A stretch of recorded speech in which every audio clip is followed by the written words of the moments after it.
to the front lines of Ukraine. Today we are talking about some important things going on on the front lines and some things that will be going on most likely soon.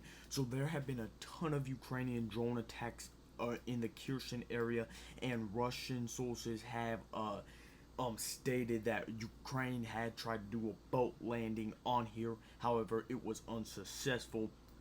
And basically what this can mean is that Ukraine will be trying to do an advancement towards Kherson, as most of us know. And if you don't, now you know, Kherson is the least defended place, according to many experts, of Russian-occupied Ukraine. And the reason being is because Russia betted on the river, the Dnieper River, to basically hold back a Ukrainian attack, and that's why before the Ukrainian counteroffensive, the dam was broken. However, I cannot say it was by the Russians because some say it was by the Russians, some say it was by the Ukrainians, but all the evidence I know points to that the Russian forces did that to the dam. Besides, it's just something that, okay, who is going to get the most benefit out of it? And it would certainly be Russia in that case.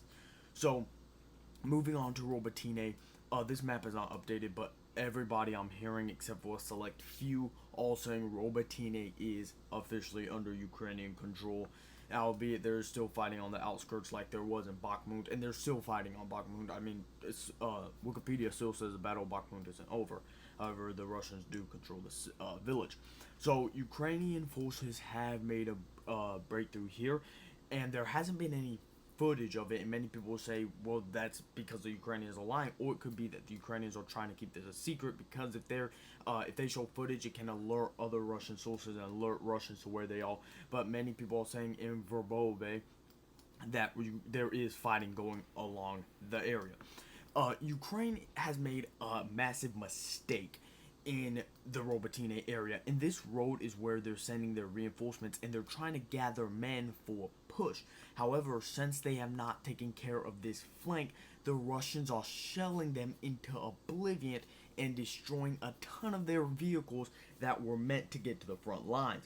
So Ukraine's going to have to do something with these positions, either establish artillery superiority, which probably is unlikely, or attack these positions and take them, or at the very least put them in the gray zone, so Russia will have to move their artillery. Because from this area you can actually see, it doesn't take like a ton of drones or anything, you can see the Ukrainians moving about.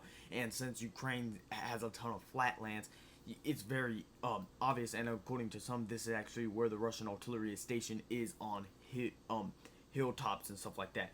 However, Ukraine still makes advances toward Novopavka, and according to some, there is fighting around here. And fighting was reported here as of today.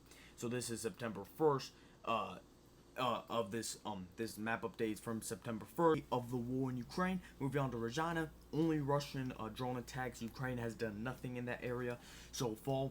Now, nothing also in Donetsk area. Now, moving on to this area, and Drivka and Shinklivka.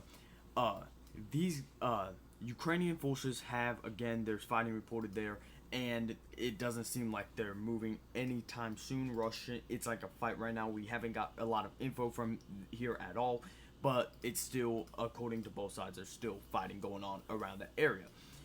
Russia reported, the Russian MOD, I believe, reported Ukraine all of today lost over 900 casualties. Again, that is a MOD, and the Ukrainian MOD reported that they lost around 400 casualties. The Russians did.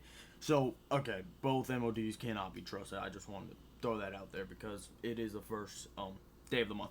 Anyway, moving on, Russian attack in around this area resulted in, according to the Ukrainian reports and the footage and pictures you are seeing right now, a T-90 being destroyed and another Russian tank. I believe that is a T-72.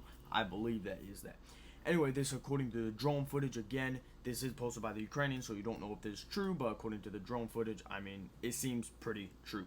So that's basically it for today. Another drone, according to the Russians, was down around Pskov area, and that's basically it for today. Again, YouTube, I do not condone any violence or war. I'm simply reporting on what's going on. I do not support or condone any war. Thank you. Bye.